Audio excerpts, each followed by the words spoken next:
Let us pray. God, our loving Father, we submit and surrender ourselves to you this morning. Thank you, Father, for your love. Thank you, Father, for your mercy. Thank you, Father, for your grace in our lives. We submit and surrender ourselves to you. We bless you, Father, for Jesus, your beloved Son. We thank you for the work of your Holy Spirit in us. Teach us by the power of your word. Lead us, strengthen us by the work of God, the Holy Spirit. Ignite our hearts, reveal to us, give us understanding, help us to comprehend, and above all, help us to obey you in all things for your glory and honor. In Jesus' mighty name we pray. Amen. Let's open our Bibles this morning to Isaiah chapter 40. Isaiah chapter 40, verse 31. And we come to read this. But those who wait on the Lord, those who wait on the Lord shall renew their strength. They shall mount up with wings like eagle. They shall run and not be weary. They shall walk and not be faint. And this is God's promise to his people, those who wait on God. Why this? Because if you see in the 27th verse, why do you say, O Jacob? Because there is something that was told to God. In response to that, God says, wait on me. So what was told to God? And why do you speak like this, O Israel? My way is hidden from the Lord, and my just claim is passed over by my God. Can you see? So what is Israel saying? What is Jacob saying? Yeah? That my ways are hidden from God. God doesn't know what I'm going through. God doesn't know what I'm going through. God doesn't know how I feel. Does God really know what I'm going through? Does God know what I'm feeling? Does God know what circumstances I'm in? It is a complaint to God. And what is he saying? My just claim is passed over by my God. So God has not been just to me. He's seen my situation, but he's not doing anything about it. Many a times we feel like that. We become impatient. Yeah, there is anger, there is frustration, there are feelings, of hate, outburst, even doubt at times. That, I'm seeing all this and yet, God is not acting. But what is God saying? Wait. Because God has his timing. God has his timing. Many a times, or most of the time, we don't even understand how God works. But God knows, God is in control, and God will work in his time, at his place, and in his space. Remember these three things.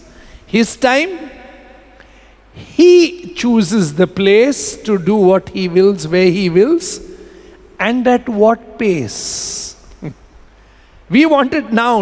We are like small children. Abhi chahiye. I want it now. And when our demands are not met, then we get frustrated, we get disappointed. Yeah, we feel hopeless. We feel, where are you, oh God? In response to this, my just claim is overlooked by God. God is saying, if you learn to wait, you will be renewed, you will be strengthened, and you will be more stronger than before. Amen. The one beautiful thing is, if we learn to wait on God, we will never be the same again. We will always come out stronger. We will always come out more in faith. We will always come out more in courage and love and peace, and the presence of God would have worked much more in us. Amen? That's why if you see, the chapter 40 starts with verse 1. Comfort, yes, comfort my people, says your God. Speak comfort to Jerusalem and cry out to her that her warfare is ended. That her warfare is ended. So there is a time when things will end. There is a time when God will comfort. There is a time when God will straighten. There is a time when God will flatten the mountain. There's a time when God will take you through the valley and bring you to the table. Amen.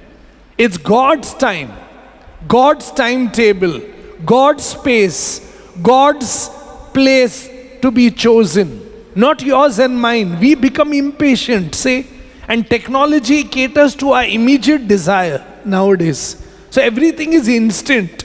So we want God also to work instantly like that. Say everything is instant. So God also should work instantly, no? But God works at His pace, His time, His ways. Amen? And that is what you and I should realize, that why waiting is so important. Because when we wait, we feel nothing is happening, but God is at work. We see nothing is happening, but God is working in the inside to change you. Amen? And at the end of it, you will see, you will never be the same again. Amen? If you learn to wait. Because God says in waiting, He will strengthen you. You will be able to run more. You will be able to fly more. You will be able to grow more mature, and you will become better in your character. Hallelujah. Because He is creating you in the likeness of His Son. So the situation, what is there, the problem, what is there, the difficulty, what is there, the things that are happening, what you and I say, like how He says, my ways are hidden from God. God is not being just to me. But God tells him, what does He say? Please come. In the same chapter, Isaiah chapter 40, verse 13, who has directed the Spirit of the Lord, or as His counselor has taught him? With whom did He take counsel, and who instructed him and taught him in the path of justice? Who taught him knowledge and showed him the way of understanding? God is asking. So you mean to say you are directing my spirit? How things have to be done, when things have to be done. You will never understand Him because you can never comprehend God's ways. God knows the future. So what is happening now? God is telling you and me, have you not heard? Have you not seen? Has it not been told you from the beginning? Have you not understood that God who sits in heaven, God who rules everything, God who creates all things, is holding you? And what is He saying? Wait. Wait. We don't like that word wait. Waiting becomes very difficult. See? We don't like that. We want things now. Learn to wait, because God is at work even as we wait. God is using the waiting to change us into the likeness of His Son, Jesus Christ. Hallelujah. Amen. See? Because all the impatience, the irritation, the anger, the frustrations, the disappointment, everything comes out. You know when? When you have to wait. When you have to wait. And God says, wait, wait. Have you seen children? You tell them, wait. Tuk, no, I want now. And we as parents, what we say, let him not make too much noise, just give it to him. We are not teaching children to wait. We are not building their character actually. We are giving in to them very quickly. But God is not like that. God is a loving Father. He knows He has to build us. He knows He has to make us what He wants us to be, like His Son Jesus. Amen? So He says, no way. I will discipline you. I will chastise you. I will correct you. But you will have to learn to wait Because I am making you fit for heaven. Amen? Fit for heaven. I'm making you into the likeness of my Son Jesus. I'm changing you from the inside. Waiting changes us. Amen? But it depends how much we are going to take the correction, the discipline, the speaking, and the prompting of God the Holy Spirit. Are we going to learn? Are we going to listen? Are we going to lean on Him and follow Him and His leading? Or are we going to be, no, I want my way? And that's why God says, have you not understood? Have you not known? Have you not seen? It is I. I am in control. And I am having my way. God's time, God's place. You are in God's place.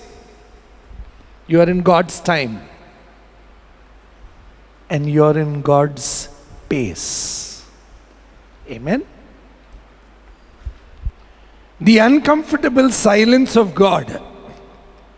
Why I call it uncomfortable? Because we get very uncomfortable when God doesn't respond.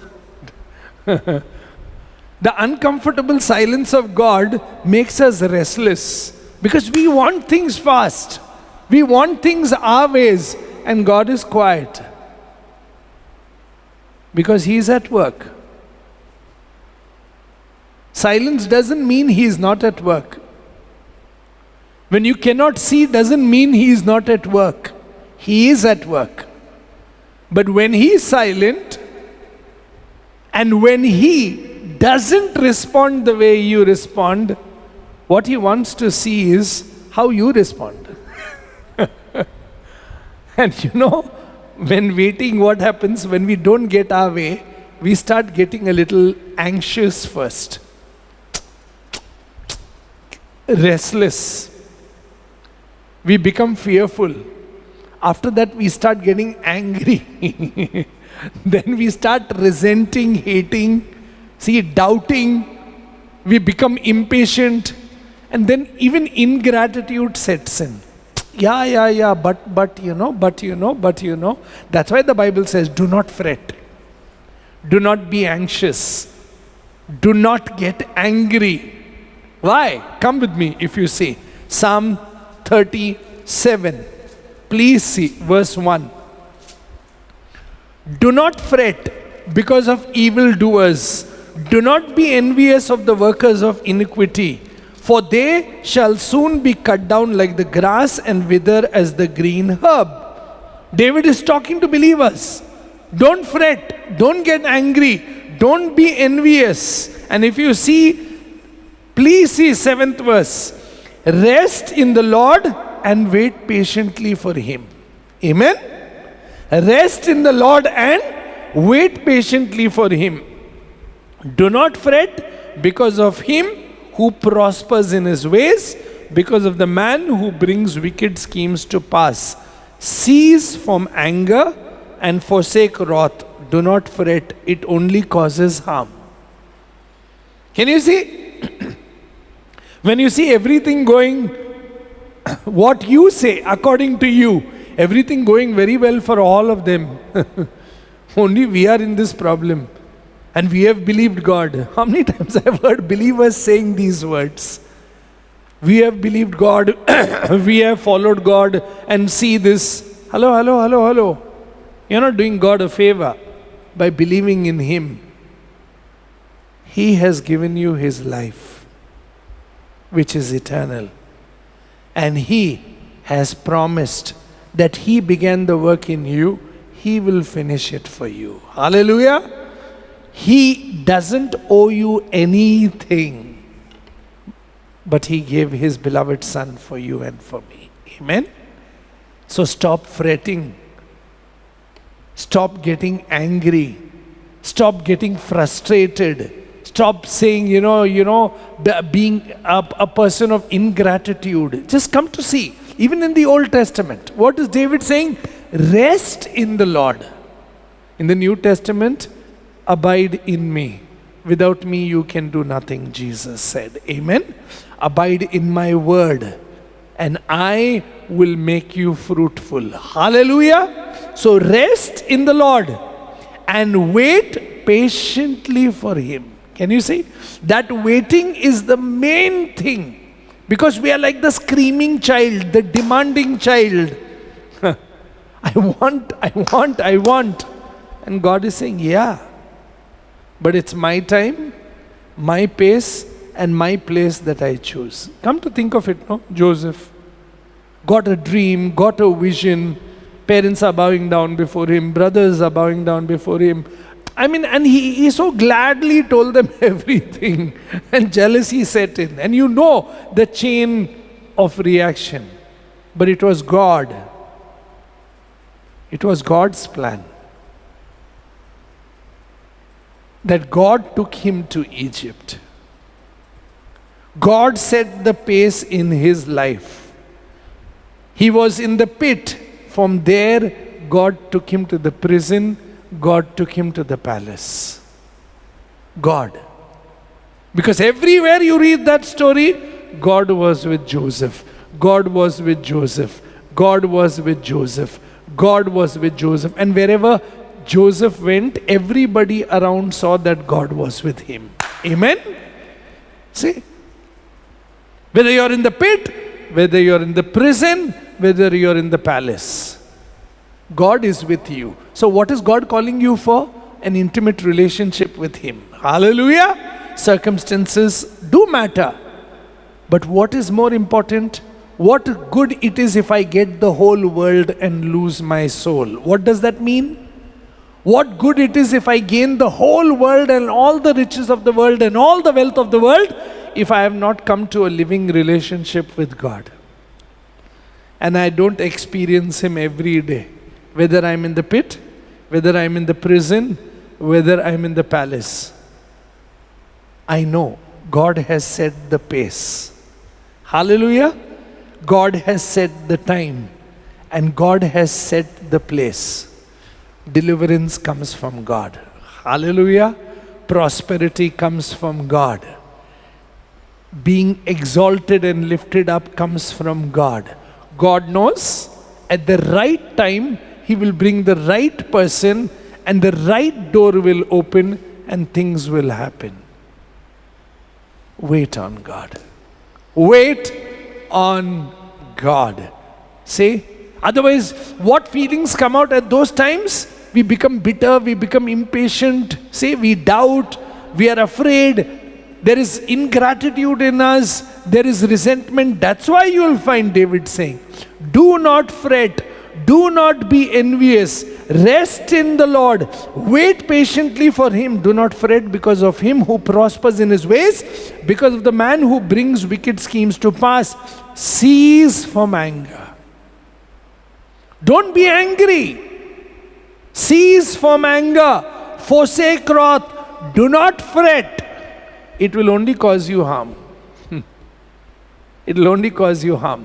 So when you're waiting on God, no, don't allow these feelings to come where you start becoming bitter, start becoming angry, start becoming frustrated, start becoming disappointed. That is the time you're called to do something. Trust the Lord. Trust the Lord. Trust the Lord. I know it's tough, but that is where he's building your relationship with him. Trust God and tell him, I don't understand why I'm in this place, but if I'm in this place, then you know what is best for my life. One. I don't know what is there ahead, but one thing I know, the past. You have always been faithful. So I will feed on your faithfulness and continue to do good. Amen? I will trust you with all my heart. I will not lean on my understanding, but in all my ways I will acknowledge you. I will exalt you. I will bless you. And I will give you full control over my life. Hallelujah. Wait on God. Wait on God. Amen? Wait on Him. That's the reason, if you see in Isaiah chapter 40, come with me to verse 3. The voice of one crying in the wilderness, prepare the way of the Lord. Please see, make straight in the desert a highway for our God.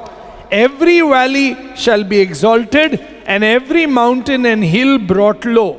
The crooked places shall be made straight, and the rough places smooth. Why? Because God is coming. God is coming. And what does it say? The glory of the Lord shall be revealed, and all flesh shall see it together. For the mouth of the Lord has spoken. The voice cried out and said, what shall I cry? And what must you cry? All flesh is grass, and all its loveliness is like the flower of the field. The grass withers, the flower fades, because the breath of the Lord blows upon it. What? Because the breath of the Lord blows upon it. Amen? So don't think you know God owes things to you. You're someone great, someone, God has to do things your way. No. All our days are numbered. We are like grass, we are like vapor.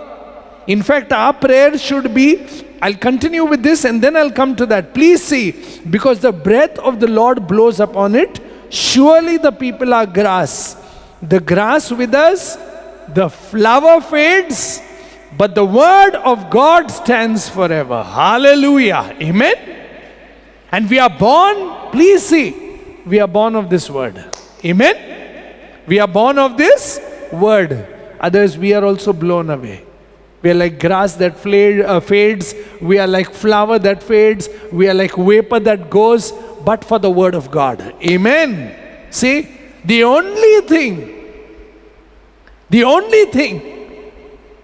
that is saving us is the word of God that came to us. Amen. And the word became flesh, and the word dwelt among us, and the word of God in Christ Jesus has given us life. Amen. So this life that you and I talk about, my life. As a believer, don't say it. My life, my things, my things. No. You are not even your own. You have been purchased by the blood of Jesus Christ. Remember that? Yeah. 1 Corinthians 6. You are not even your own. This life now belongs to Him. Amen. So how much more? How much more? As believers, knowing that life is grass, knowing that life is like flower, knowing that life is like vapor, knowing that life is so temporal, but we have received eternal life. Hallelujah. And if you truly have received this life, if you truly are born again from above, and if you truly are living in this word, please see the same scripture in the New Testament. Come, 1 Peter, I'll show you. 1 Peter chapter 1. Listen, please see, 1 Peter chapter 1, verse 23. Having been born again, not of corruptible seed, but incorruptible, through the word of God, which lives and abides forever. All flesh is as grass, all the glory of man as the flower of the grass. Grass withers and the flower falls away, but the word of the Lord endures forever. Amen. And please see, now this is the word which by the gospel was preached to you. Hallelujah. Gospel preached to you. Therefore, see, lay aside. Therefore, lay aside all deceit, all malice, all envy, all evil speaking, and as newborn babes, desire the spiritual milk. Amen. Desire the spiritual milk, that you may hereby taste and see that the Lord is good. Amen? Can you see? And the waiting is that. The waiting is that I'm born again, that I'm alive now, that I belong to Jesus. So what do? I learn to wait on Him. I learn to look to Him. I don't fret. I don't get angry. I don't get irritated. I don't get frustrated. I don't get jealous. I don't become envious. I'm not going to be deceitful. I don't work by the system and the ways of the world, but I work by the word of God. Amen? So I learn to wait. And what do I say? My God will reveal His glory. My God will reveal His will and His works. My God knows what is best for me. Job, blessed be the name of the Lord. The Lord gave and the Lord took away. Amen? Can you say? Relationship. Money went. Family went. All property went. What came out from inside is what was there. Blessed be the name of the Lord. The Lord gives and the Lord takes away. And what does God tell Satan? Have you seen, my believer? Have you seen my friend Job? He's not sinned with his mouth. You know why? Because his heart was right. He learned to wait on God. And he waited on God. And he waited on God. And he waited on God. He spoke to God. He had an argument with God. He reasoned with God. But he didn't sin against God. And then God said, at the end of the testing, in chapter 42 of Job, please say, Job chapter 42. Come with me. Job chapter 42. See what Job is saying. I know that you can do everything and that no purpose of yours can be withheld from you. You asked, who is this who hides counsel without knowledge? Therefore I utter what I did not understand, things too wonderful for me which I did not know. Listen please and let me speak, you said. I will question you and you shall answer me. Now please see. I have heard of you by the hearing of the ear. But now my eyes see you. Now my eyes see you. Therefore I abhor myself and repent in dust and ashes. Hallelujah. And you know what God says after this to Job's friends? Please see. And the Lord spoke these words. Yeah? My wrath is aroused against you and your two friends. For you have not spoken of me what is right as my servant Job has. Hallelujah. Can you see? You have not spoken right as my servant Job had. And now what does he say?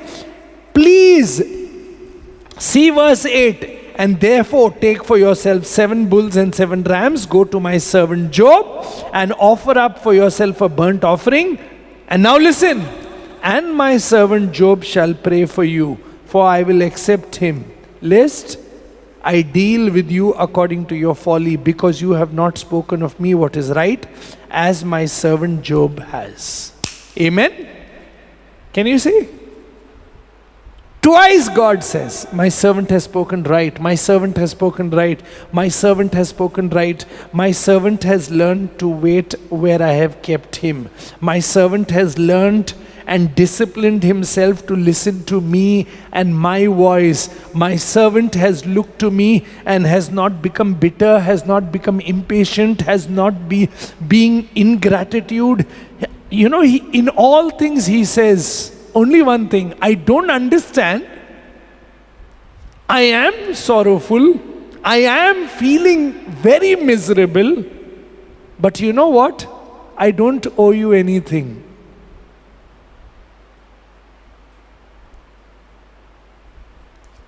Because this life, what you gave to me, is yours. Everything you gave, everything you will take away. Amen? Say, even this breath of mine right now is yours, God. You are my creator. You can do what you want with me. Amen? And the Lord says, my servant spoke rightly. And throughout the book, you will see at the end, when he sees God, he falls down. And God says, Job, you're the man. God is making us men and women of strength, of faith, of courage, of conviction, and image of his son Jesus. Amen. In the New Testament. See? In the New Testament. If only we learn to wait. God is telling his three friends, I will not accept till he prays for you. And then I forgive you your foolishness because you spoke foolishly. But not he. He went through the pain. He went through the suffering. He went through the sorrow. He went through all things. But yet he never sinned against me with his lips. Amen. For from the abundance of the heart, the mouth speaks. Learning to wait on God. Learning to look to God. Learning to thank him. Learning to look at the past and knowing his faithfulness. Feeding on that faithfulness of the past. Trusting the future in God's hand. Amen. Wait. Wait. Wait. Wait. Wait. Because God has appointed this place, God has appointed this time, and God has set this pace for your life. The people around you are the perfect people. Perfect people. They are the perfect people. I know. You'd say, how I wish. There's no wishing. God has wished the best for you. They are the perfect people.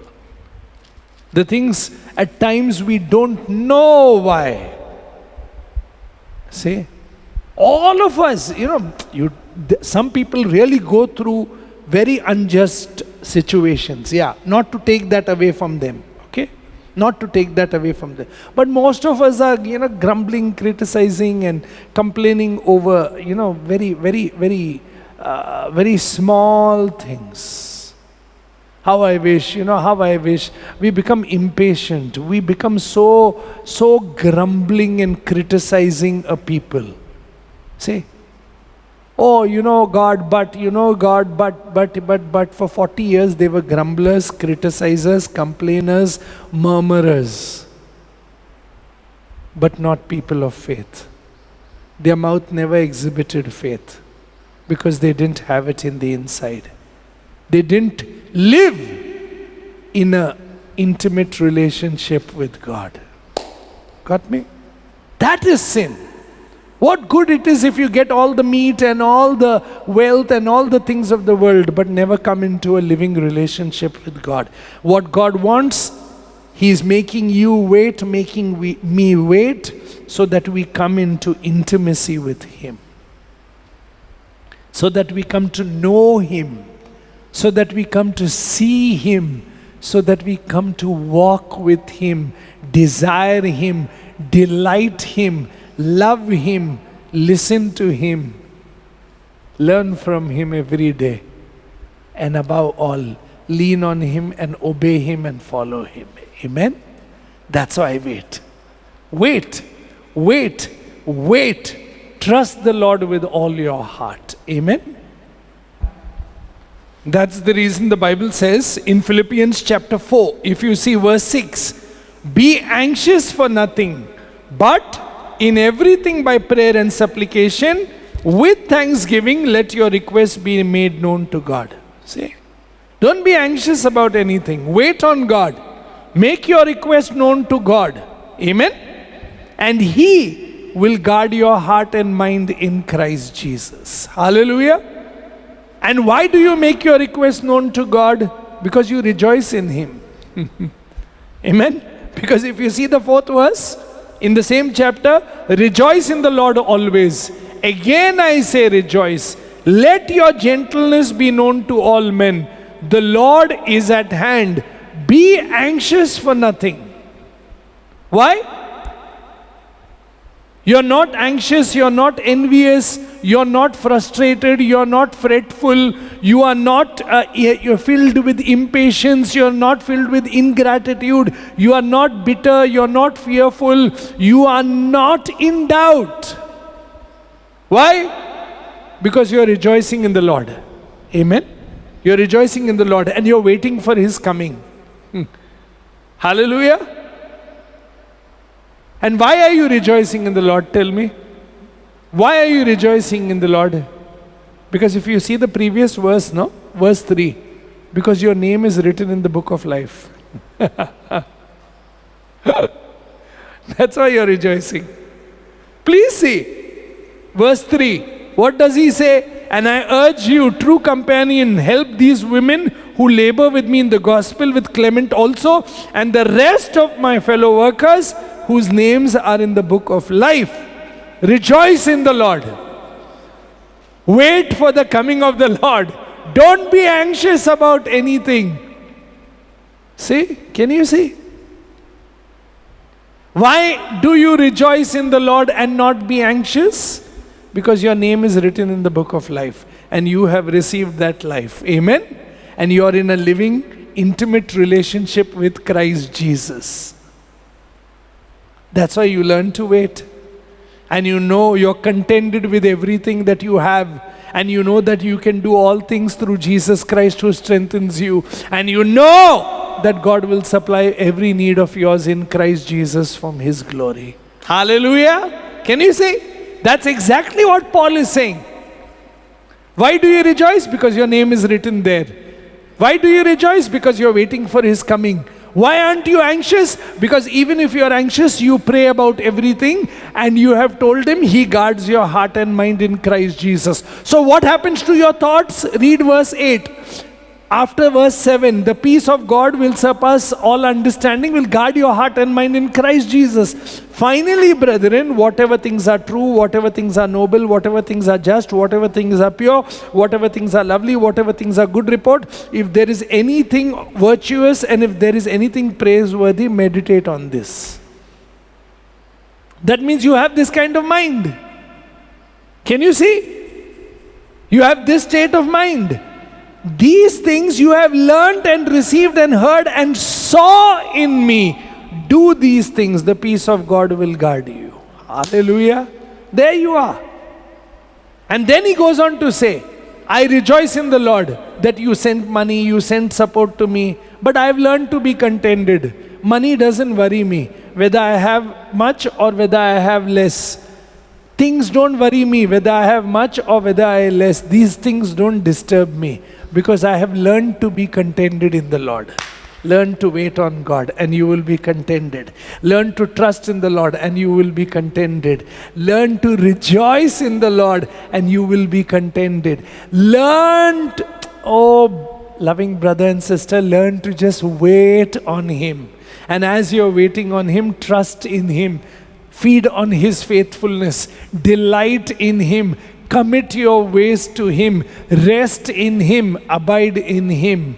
And then you and I can say like Paul said in verse 13, I can do all things through Jesus Christ who strengthens me. And then you can say the verse 19, and my God shall supply all my needs according to His riches in glory in Christ Jesus. Because this life is not mine, it's His.